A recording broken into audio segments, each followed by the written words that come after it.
It's great to have you back as we're continuing our studies of the book of Revelation.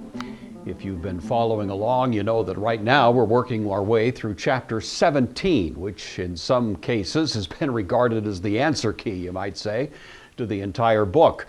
We've made it through most of this chapter, but we reserved the last little paragraph for a special treatment, and that's what we're going to bring to our attention this time. And then we'll make some progress from there. We'll go into chapter 18 as well, the first few verses along the way. But we want to really focus on this last little paragraph of chapter 17.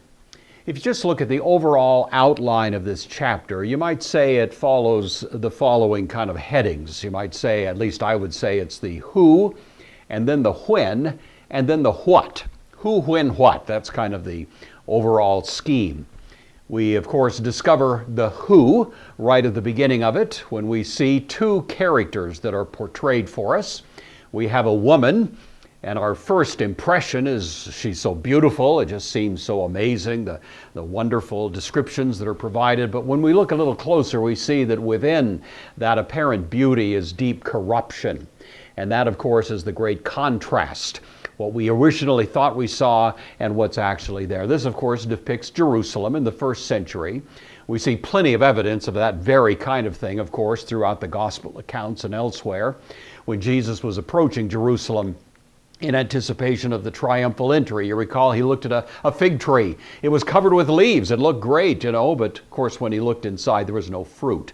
And he likened that to Jerusalem. A lot of leaves, a lot of religious practice, a lot of showy display of what appeared to be the proper religion, but you looked inside, it was a den of thieves. You looked inside, you see that people were simply making revenue off the operation of the temple. You looked inside and you saw a theme of we have no king but Caesar. You looked inside and saw corruption standing in sharp contrast to the apparent beauty that was externally displayed. Jerusalem, pictured by this harlot woman. Of course, the Old Testament frequently describes unfaithful Jerusalem in those very striking terms, a harlot city.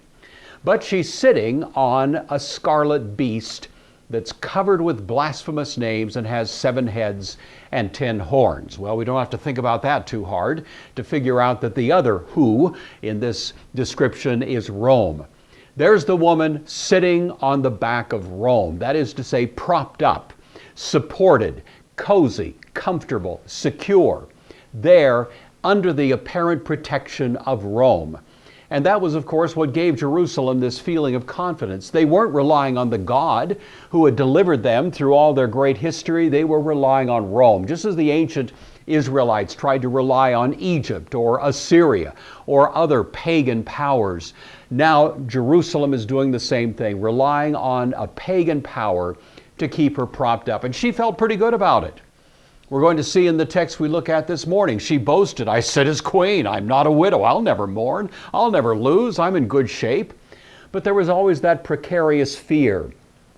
The religious brass in Jerusalem worried that Jesus was getting so much traction that maybe the Romans would come and take away their place and their nation. You see, that was always kind of the underlying fear that was part of what was going on in this complicated relationship between Jerusalem on the one hand and Roman authority on the other. So that gives us the who. What about the when? Well, we know, of course, that the beast stands for Rome, 7 heads or 7 hills. But we're also given what amounts to a time stamp. We looked at that last time. If you think about the Roman world in the first century, we hear that there are 5 kings who have fallen. We looked at this, of course, earlier. The first of them, Julius Caesar, Augustus Caesar, Tiberius Caesar, Caligula, Claudius. They had all come and gone. They all had certain important contributions to make, but they were all fallen. The current ruler is Nero. He came to the throne in 54, ruled till 68 when he was forced to commit suicide. It's under Nero that we have an imperial persecution launched against God's people that culminates in the destruction of Jerusalem, of course. And so Nero is the one who's pictured here, and he's the sixth one. He now is. After him comes another one. He'll only rule for a while. It's Galba, Galbus, followed by Otho, followed by others, the rapid succession. It's called in Revelation 17 an eighth, as if to say it's not a distinct one, but just the momentum, as it were, of the persecution continuing until finally it subsides in 70 after the fall of Jerusalem with the reign of Vespasian, and really peace is restored to the Christian world at that point. So we have the who, we have the when, now the what. We looked at part of this last week. These are the last two paragraphs of chapter 17.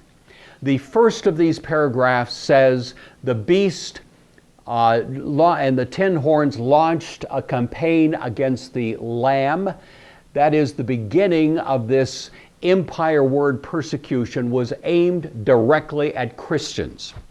We were mentioning that Nero blamed the Christians for the fire in Rome.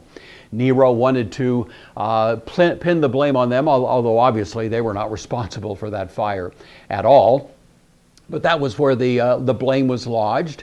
And then across the empire, we have a persecution mobilized against God's people. That's why the book of Revelation was written. It was to warn God's people. These things are about to take place. Buckle up, get ready. It's a bumpy ride. It won't last for long, but it's going to last for a while. And in the meantime, you just need to be faithful, overcome, hang in there, don't cave into pressure, believe that God is sovereign, believe that God is ultimately running the show here.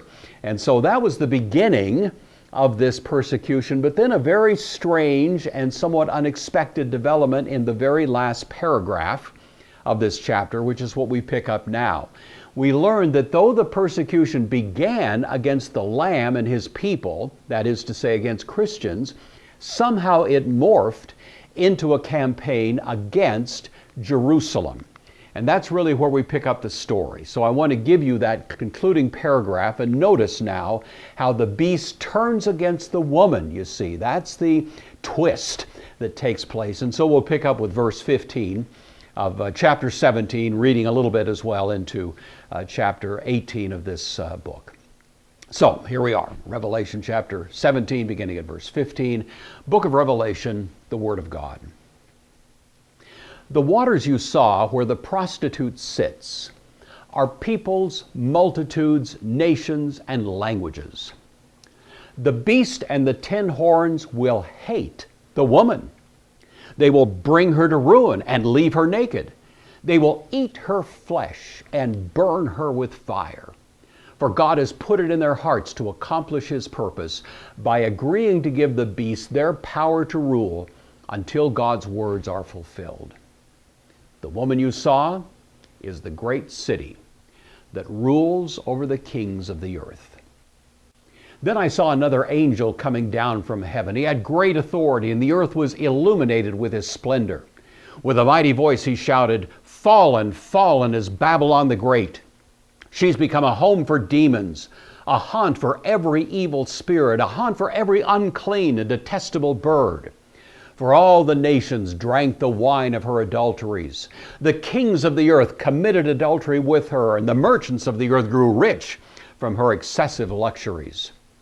Then I heard another voice from heaven saying, "Come out of her, my people, so that you may not share in her sins, so you may not receive any of her plagues, for her sins are piled up to heaven, and God has remembered her crimes. Give back to her as she is given. Mix her a double portion from her own cup. Give her as much torture and grief as the glory and luxury she gave herself. In her heart she boasts, 'I sit as queen. I'm not a widow. I will never mourn.' Therefore in 1 hour her plagues will come upon her, death, mourning, and famine. She will be consumed by fire, for mighty is the Lord God who judges her." So there's the text we have. Let's ask God's blessing on our reflection on it. Our Father, we're grateful to you that you give us this remarkable description of these great events, and at the same time affirm and assure us that even though these things took place and on the face of it appeared to be great catastrophes, that nevertheless you were the one who was ruling over all of these events. And just as you were ruling then, we give you thanks that you rule throughout history and indeed are ruling at this very moment. And that nobody, no matter what their criminal behavior might be, ever ultimately gets away with it, because you are the one who watches and you are the one who repays. We give you thanks for that. We ask your blessing on our consideration of this text now.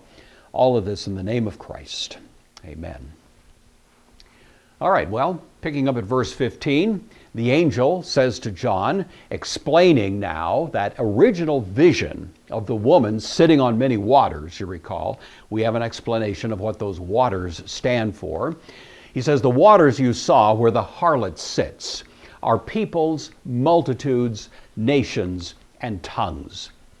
I don't need to remind you, because we've pointed it out so many times, that seas, the oceans, the waters, of course, really represent pretty much all the time, symbolically and poetically, the Gentile nations. They're contrasted with the land, which generally stood for Israel. The poetic literature of the Old Testament, of course, frequently describes the Gentile nations in that way. We've looked at that on other occasions. Here we're simply being told, more or less point blank, that that's exactly the way we're supposed to understand this. The woman is sitting on the many waters, standing for the Gentile world. Well, why is she depicted in that way?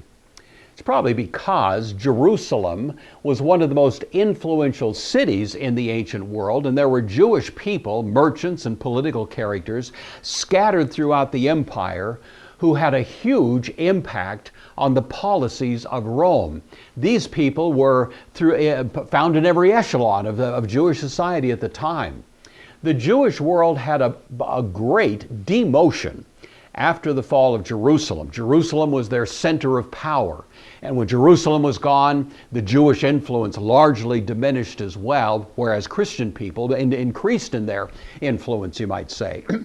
But at this particular point, we have this woman depicted with that kind of huge influence that she has across the Gentile world. We see plenty of hints of this in the New Testament. Think about what Luke says in the Gospel, or in the book of Acts, chapter 2, the day of Pentecost, when he notes there were dwelling in Jerusalem Jews, devout men from every nation under the heavens. The problem here is that this Jewish presence throughout the Roman world should have been an influence for good. The Jewish people should have been calling upon the Roman world to recognize the God of Israel, the true God, to recognize that Jerusalem was the central sanctuary, to recognize that they ought to be giving devotion to this one who is the only true God. But instead, the Jewish people were leading, encouraging a kind of emperor cult. We have no king but Caesar. We're doing everything they could to lead people away from the worship of the true God. They were turning people away from a point of really recognizing this God, and for that reason they were said to be giving these Gentile nations an intoxicant. They were making them drunk because they were blinding them to the true God who resides in heaven. If you look for it, you'll find this idea sprinkled here and there throughout the New Testament. You think about Paul and his great letter to the Romans, chapter 2.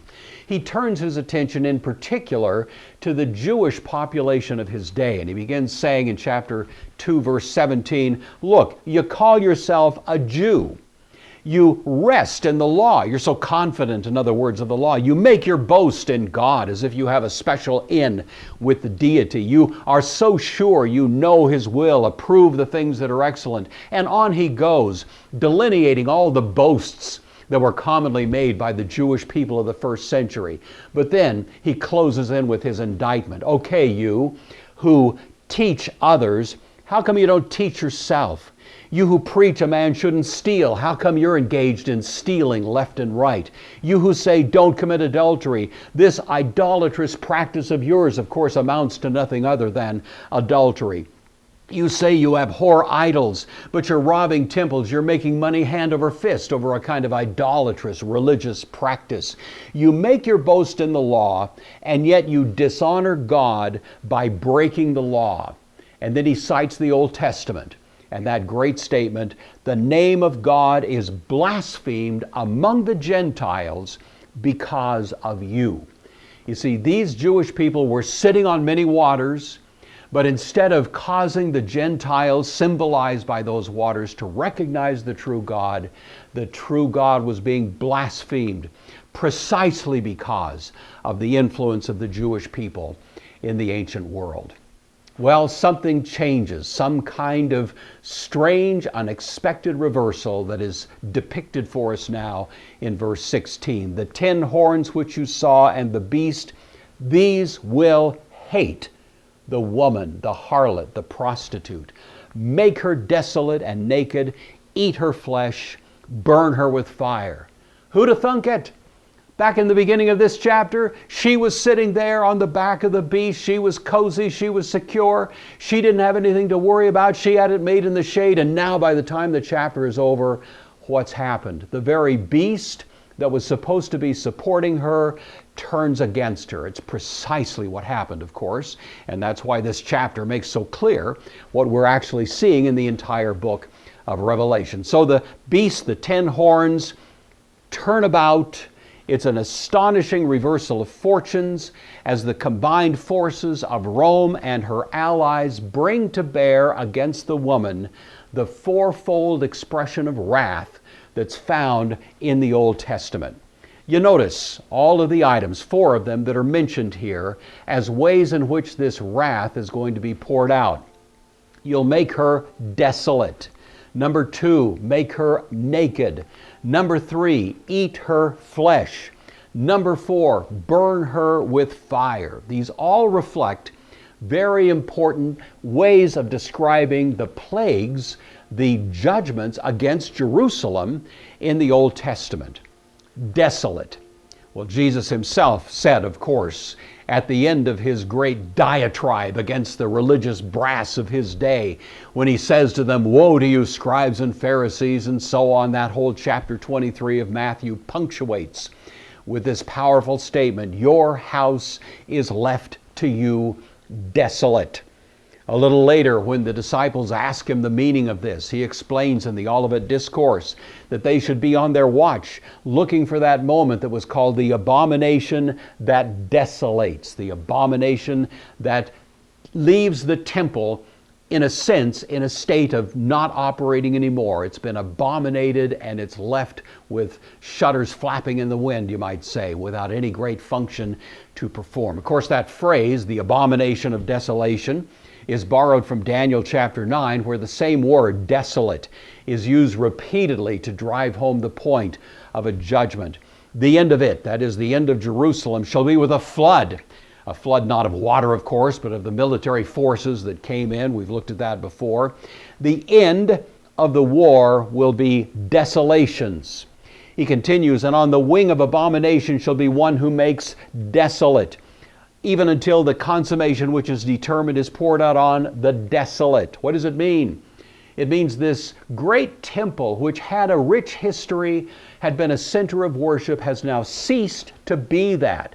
It's been left empty, it's been left vacant, it's been left without purpose, and it's going to soon enough be left altogether away. That is torn down, and it'll be there no more.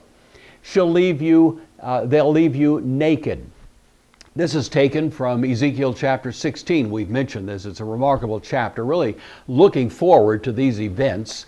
And in that chapter, this particular aspect of judgment is highlighted, where Ezekiel says, "I will gather them from all around against you and uncover your nakedness to them, that they may see your nakedness." Nakedness in the Old Testament is often associated with an idea of being judged, being exposed. That's the common way it's used, and here in particular it's applied to Jerusalem. They will eat her flesh. What comes to mind when you think about that? You go back to the Old Testament, and of course the person that pops to mind is Jezebel, that great pagan, idolatrous queen ruling, married to Ahab, that horrible king, of course, there in Israel. And yet, based on the prophecy of Elijah, she came to a bad end. You may recall that. We read in 2 Kings chapter 9, "On the plot of ground of Jezreel, dogs shall eat the flesh of Jezebel." You see, Jerusalem has become another Jezebel. She's become a harlot. She's become a prostitute. She's become that woman, if you will, that dogs will eat her flesh. and ultimately burn her with fire. There are many crimes that are punishable by death in the Old Testament, but there's only one that's punishable by death by burning at the stake, you might say. There's only one crime for which that was the penalty, and it had to do with a situation where the daughter of the priest became a prostitute. We read this law spelled out in Leviticus 21, verse 9. The daughter of any priest, if she profanes herself by playing the harlot, she profanes her father, she shall be burned with fire. Why was it important that Jerusalem be burned with fire as the ultimate, consummate expression of judgment? Because she was, in effect, the daughter of Jerusalem. You see, she was the daughter of the priest city. The city that was supposed to be a priest to the nation had become a prostitute, and the only proper execution of judgment against her would be to burn with fire. So, here it is, the beast and the 10 horns turning on the one that they had supported. It's a very strange, kind of unexpected twist in the story because, of course, the campaign began as an attack on Christians, but at some point it morphed into an attack on Jerusalem. It's not overly surprising because, in fact, Christians were connected to Jerusalem. They were tethered to the temple in that first generation. Christian people resorted to the temple. They believed that they were, in fact, the proper worshipers in the temple. You know, we see plenty of that, evidence for it in the book of Acts. A time had to come, however, when the physical temple was set aside permanently, irrevocably. And the true temple would be this living temple constituted by God's people. And so we have a shift in the focus of the Roman attack on Christians to an attack on Jerusalem that culminates in the destruction of Jerusalem, while God's people, the Christians, actually escape that final wrath. This animosity against the Jewish world is well documented in the first century sources, especially Josephus. James Stuart Russell in his book Perusia notes this when he says, quote, Tacitus speaks of the bitter animosity with which the Arab auxiliaries of Titus, one of those kings, you might say, we've talked about before, the Arab auxiliaries of Titus were filled against the Jews. And we have a fearful proof of the intense hatred felt towards the Jews by the neighboring nations and the wholesale massacres of that unhappy people perpetuated in many great cities just before the outbreak of the war. This animosity against the Jewish people had been simmering for a long time, and now, of course, it sort of bursts out, breaks to the surface, culminating in the campaign against them. Titus himself was the son of Vespasian. You know, Vespasian started the campaign in Israel coming down from the north. We've talked about that before. Titus was serving under him. Vespasian actually left before the Jewish wars was over, went back to Rome to restore some stability, which indeed he did after the year of 4 emperors. But Titus remained behind, and it was his task then to mop up the rest of this siege against Jerusalem and bring this entire conflict to an end. The thing that Titus wondered about was what to do with the temple, this magnificent structure that was so impressive, and he just wasn't sure whether he should tear it down or leave it up. An ancient historian, Sulpicius Severus, says in this connection, quote, Titus is said, after calling a council, to have first deliberated whether he should destroy the temple, a structure of such extraordinary work. It was a magnificent structure. Titus actually, we know from another source, was contemplating keeping the temple standing there. He thought he could transform it into a great shrine of the Roman gods. That's what he thought. It was it's hate to waste this place, you know, that was really his thought. And so he wanted to hang on to it for that purpose. God, of course, would never permit such a thing. But we know that Titus was contemplating it. The quote from Severus continues, for it seemed good to some that a sacred edifice, distinguished above all human achievements, ought not to be destroyed, inasmuch as, if preserved, it would furnish an evidence of Roman moderation, but if destroyed, would serve for a perpetual proof of Roman cruelty. And Titus, concerned about PR, in the ancient world, was thinking maybe we should keep this structure standing. But as it turned out, things went a different direction. But on the opposite side, Severus continues, others and Titus himself thought that the temple ought specifically to be overthrown in order that the religion of the Jews and of the Christians might be more thoroughly subverted. For that these religions, although contrary to each other, had nevertheless proceeded from the same authors. You see, this is kind of this shift that happened. The war began against the Christians, but at a certain place it shifted its focus. And though the Christians were still in the crosshairs, now Jerusalem and the Jewish world became more, you might say, the focus of the campaign than were the Christians, which had triggered the whole thing in the first place. Why did this happen? Well, from a human point of view, we can look at the concerns of Titus and we can look at the politics of the day. But of course, from a biblical point of view, we know there's a vastly deeper explanation, which is provided for us in verse 17. God put it in their hearts to fulfill his purpose, to be of one mind and to give their kingdom to the beast until the words of God were fulfilled. It was ultimately God's design. God worked through the Romans. He worked through those other auxiliaries that were campaigning along with Titus, of course. All of that were the human mechanisms by which God worked, but it was God's design that the old covenant structures would be set aside. Anybody could have escaped it. Anybody could have trusted Christ. Anybody could have repented and joined in those who were going to escape this destruction. But those who remained in solidarity with the corrupt leadership of Jerusalem went down with the ship. And that's exactly what happened.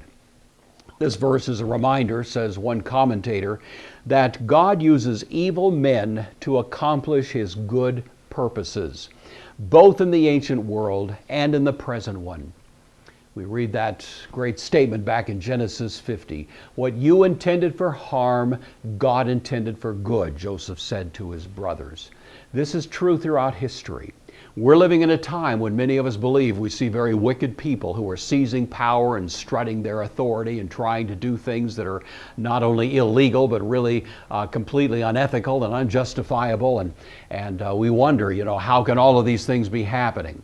But the one thing we need to cling to and believe is that God has not gone out of business, that God uses evil men to accomplish his purposes. And so as we see evil men arrogantly displaying what they believe is the power that they have, saying in effect, I sit as queen, no one's ever going to get me, I have too much money, too much power, too much this, too much that. Never you believe that.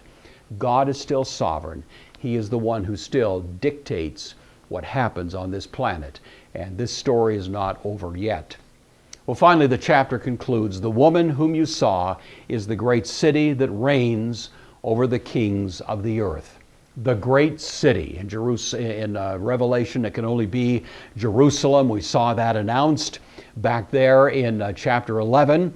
The dead bodies of the two witnesses, the people of God who had faithfully proclaimed the truth of God in the streets of that city, are now lying dead in the streets of that city, which was figuratively called Sodom and Egypt, but was the city actually where their Lord was crucified. It is the great city. Sometimes people look at that verse and we think, well, how could Jerusalem be described as the city that rules over the kings of the earth? It seems like that should have been Rome, but we know it's not Rome because Rome actually attacked this city. It can't be that. How could it be Jerusalem? Well, you see, the problem is we tend to see a statement like that and immediately understand it in terms of first century politics, and we think of Rome and their power and so on.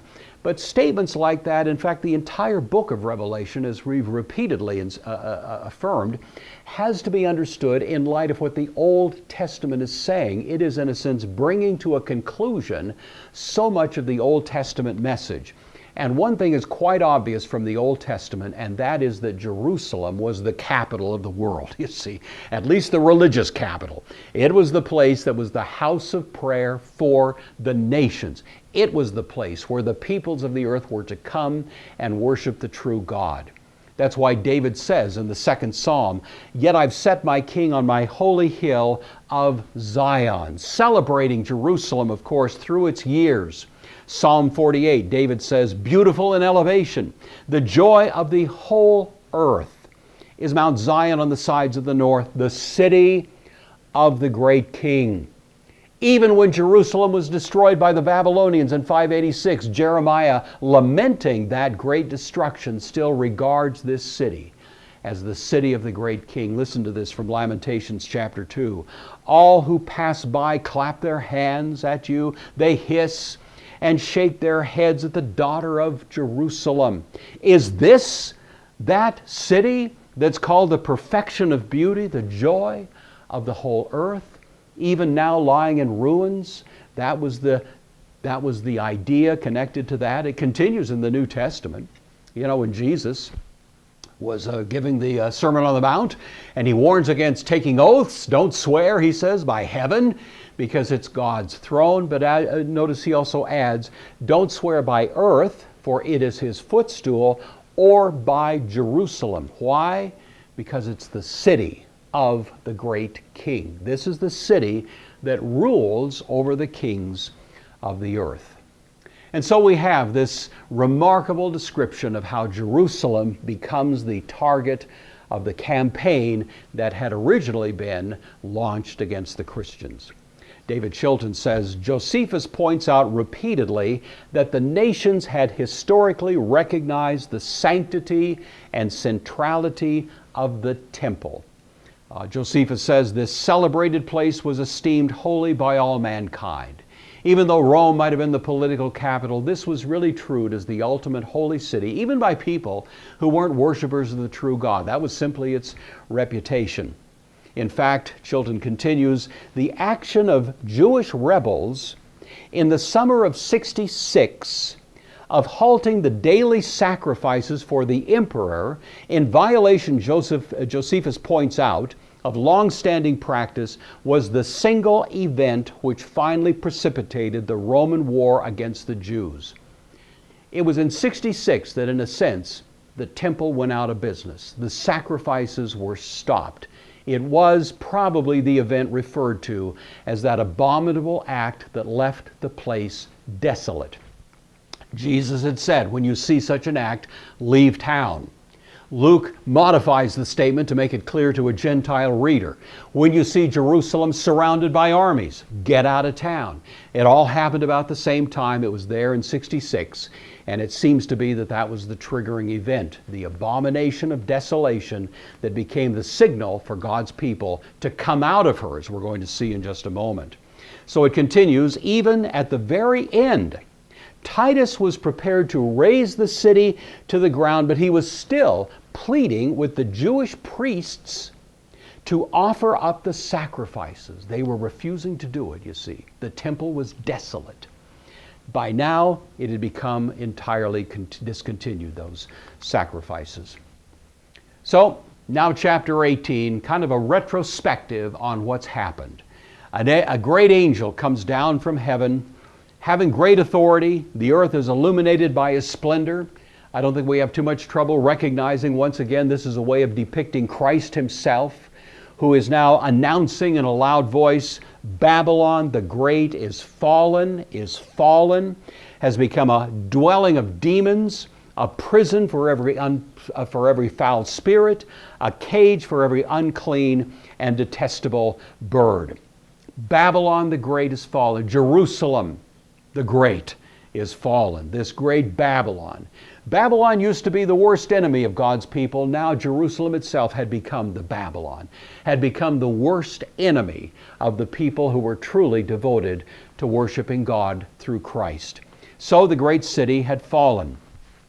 Isaiah, years before the event, gave a remarkable prophetic description of the rise and fall of Babylon.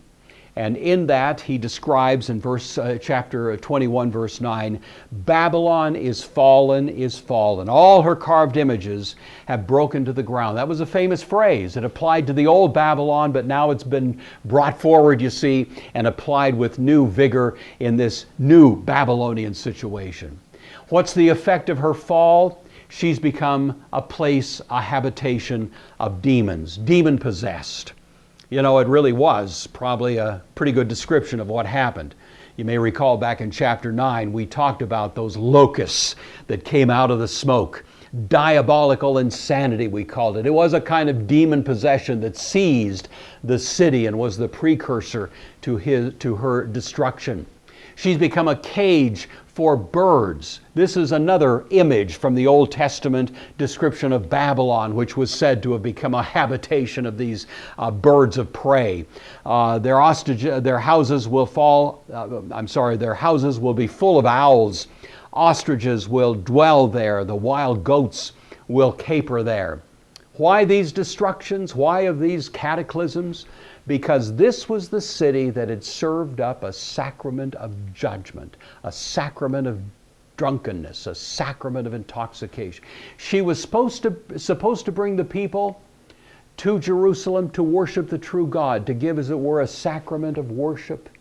But no, it was a very different chalice that she served up. So all the nations drank the wine of the wrath of her fornication. The kings of the earth committed fornication with her. The merchants of the earth became rich through the abundance of her luxury. This was the way she held herself out, and all the nations were drinking what she served. Jerusalem was supposed to have been a priest nation. It was supposed to be a pastor. It was supposed to proclaim the truth of God to a world that desperately needed to hear it, but instead she proclaimed a message of compromise. We have no king but Caesar around here. We're not going to be diverted from the worship of Caesar to go back and begin devoting ourselves to the true God. This is a warning, of course, to the church in every age. In every age, the church is faced with the unbelievable temptation to compromise, to stay away from matters of public sin, to stay away from things that are viewed as too political, to stay away from things in which there's outrageous behavior on the part of the society, and the church remains fundamentally silent and doesn't have much to say. It's the church's job. We are the witnesses of Christ. We are the emissaries of the truth of heaven, and when we don't say anything, you can bet that the price tag is going to be exacted not only from the culture around us, but from us as well. It's time for judgment to begin with the house of God. Pray that God will raise up great preachers across this nation who will courageously confront the apparent and evident abuses of power that are going on around us, and call to account those people who believe they can drink this intoxicating wine and escape the judgment of a God who sees all of this from heaven. Well, the kings of the land did commit adultery. They did get drunk. The political authorities had supported Jerusalem, and Jerusalem had supported them in idolatry, but now, of course, the game is up. It's over. The merchants of the earth, the merchants of the land, they'd made immense wealth. There was huge wealth. Jerusalem was the most wealthy city in the ancient world outside of Rome itself. And the wealth in Jerusalem really rivaled that wealth of Rome, because this was a place where huge revenue was being made. We're going to see details of this later in chapter 18, in which there was an immense amount. You might say the ancient equivalent of today's billionaires were living there in Jerusalem. And they thought, because of their wealth, because of their political prestige, because of their power, because of their influence and so on, that they didn't have to worry about anything. They didn't think they had to worry when Jesus went into the temple and said, "It is written, my house shall be called a house of prayer for the nations, but you've made it a den of thieves. You've turned it into just a revenue stream to prop up your own standard of living." When he chased the money changers out, he said, "Take these things away. Don't make my Father's house a house of merchandise." We've talked about Dr. Ford before, and of course she comments rather at length on this, noting in part, "The court of the Gentiles appears to have been a scene of flourishing trade in animal sacrifice and many other revenue sources as well. There was money changing. There were all kinds of commodities that were being peddled and hawked there in the region of the outer courts of the temple. It was more like a carnival than it was like a place of worship, and that's what Jesus, of course, was reacting to.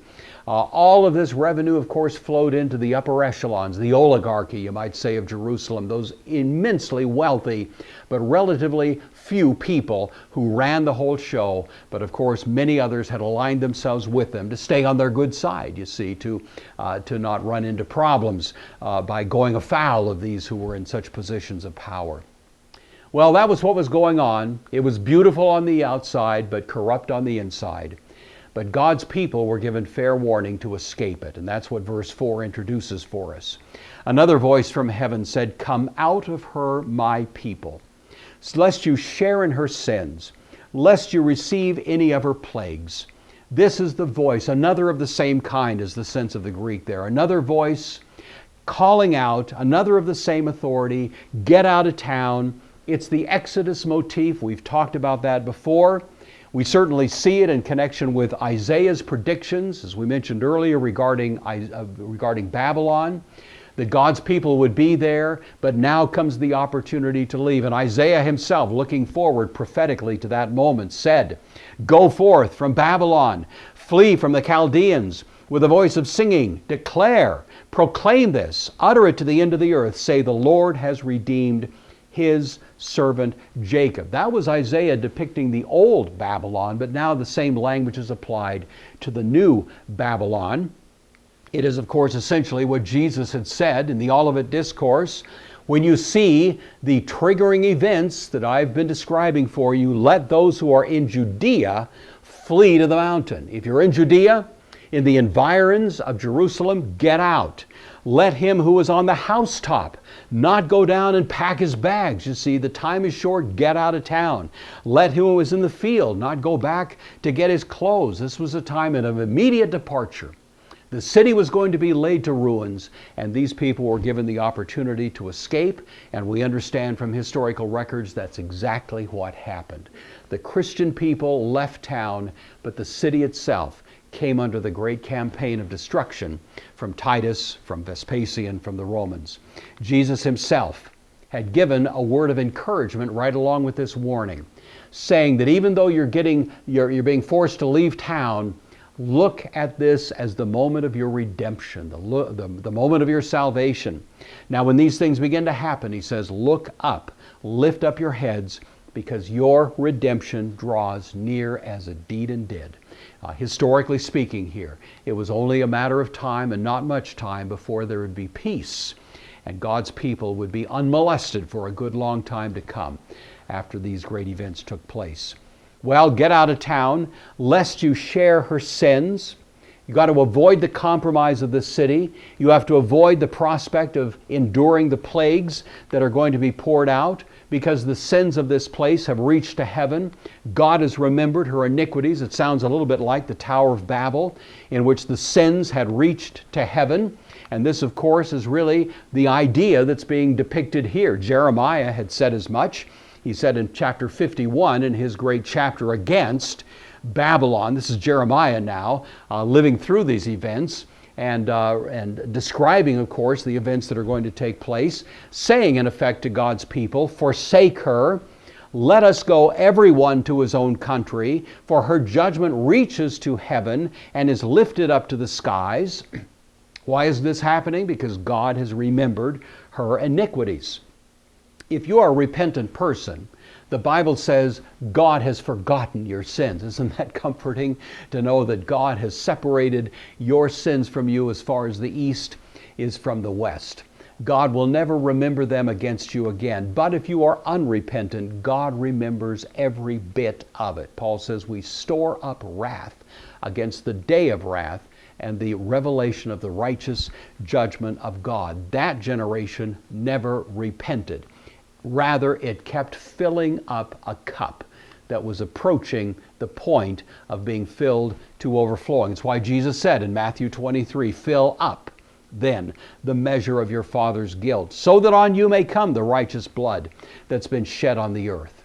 So the judgment that's going to come will be in the form of rendering to her as she has rendered to you.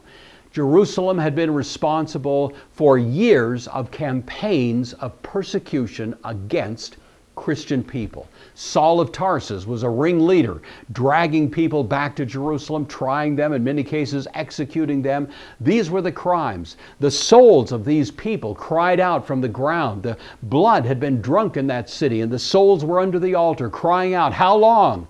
Until you judge the inhabitants of the land and avenge our blood." Well, now comes payday. Just as she rendered to you, repay her. Repay her double according to her works. In the cup that she's mix double for her. The principle at work here is called the principle of lex talionis, the law of the eye, an eye for an eye. You know, that principle from the Old Testament is really being invoked to describe now what's going to be poured out on Jerusalem. Jeremiah chapter 50, part of that same great indictment, you might say, up against Babylon, says, "Repay her according to her work, according to all she has done, do to her, for she has been proud against the Lord, against the Holy One of Israel." Jeremiah was talking about the Babylon of the Old Testament, but now those words are brought up to date and applied even more severely to the new Babylon, this Jerusalem. Repay her double according to her works. That's called the principle of restitution. Under the Old Testament law, if a person stole something and if they were caught, they had to pay back double. You see that principle showing up here and there, Exodus 22, for example. If the theft is certainly found alive in his hand, whether it's an ox or a donkey or a sheep, he shall restore double. If a man delivers to his neighbor money or articles to keep and it's stolen out of the man's house, if the thief is found, he shall pay back double. You see, that's really the principle, and Jerusalem's being paid back double for the crimes that she committed. In the measure that she glorified herself and lived in luxury, to the same measure give her torment and sorrow. She says in her heart, "I sit as queen. I'm not a widow. I'll never see sorrow." That was the great boast she had. That was the security she felt when she was sitting on the back of that blasphemous beast, you know. That's where she thought she could glorify herself. No one's going to touch her. She had it made in the shade. Nothing was ever going to disturb her tranquility. But of course, what we learn now is that that was not a very safe security that she was enjoying. She's going to be paid back torment and sorrow. Again, the lex talionis principle.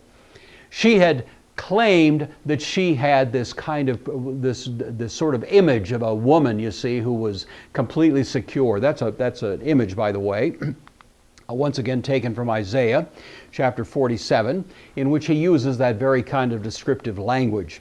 Isaiah says, "Therefore hear this now, you who are given to pleasure and dwell securely, who say in your heart, I am.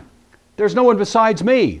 I shall not sit as a widow. I shall not know the loss of children." That was the boast that she had, but of course it was a pathetic security.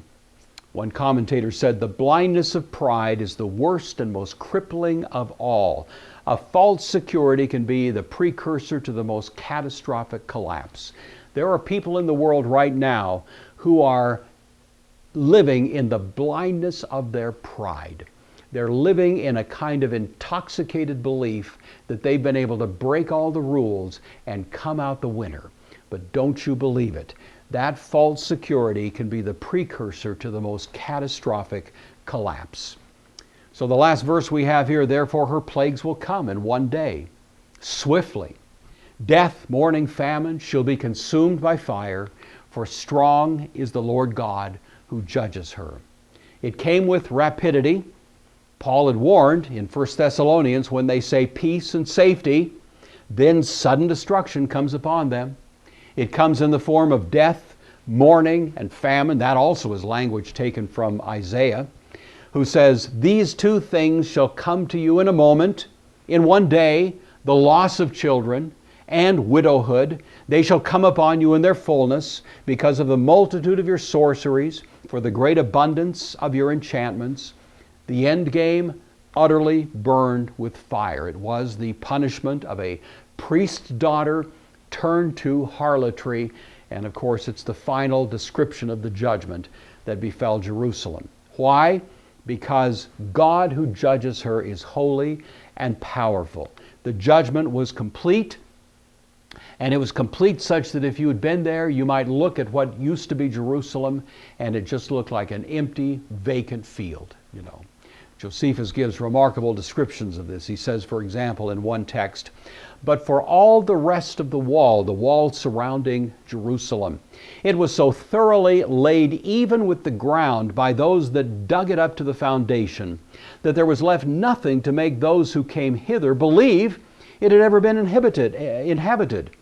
This was the end which Jerusalem came to by the madness of those who were for innovations," meaning religious innovations, "a city otherwise of great magnificence and of mighty fame among all mankind."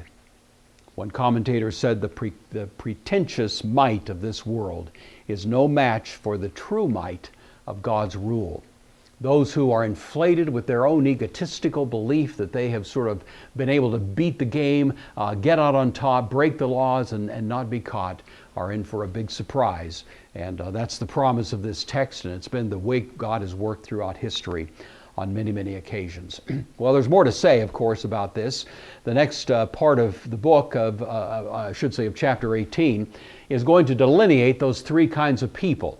We have the kings of the earth, the merchants of the earth, and the mariners, the people who transported goods back and forth in the ancient world with a great focus on trade in Jerusalem. So those are all detailed for us. We'll cover all of that next week as we look at the rest of chapter 18. And then we begin to make a transition from the removal of the old Jerusalem to now the appearance of the new, and that begins to occupy our attention beginning in verse 19.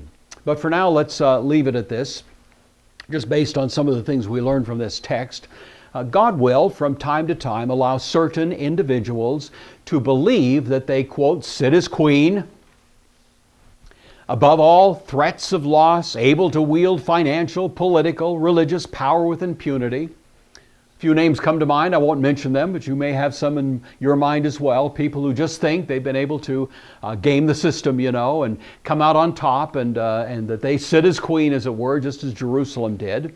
That will happen. God does permit that in His providence from time to time. In fact, we see that kind of thing happening, of course, throughout history.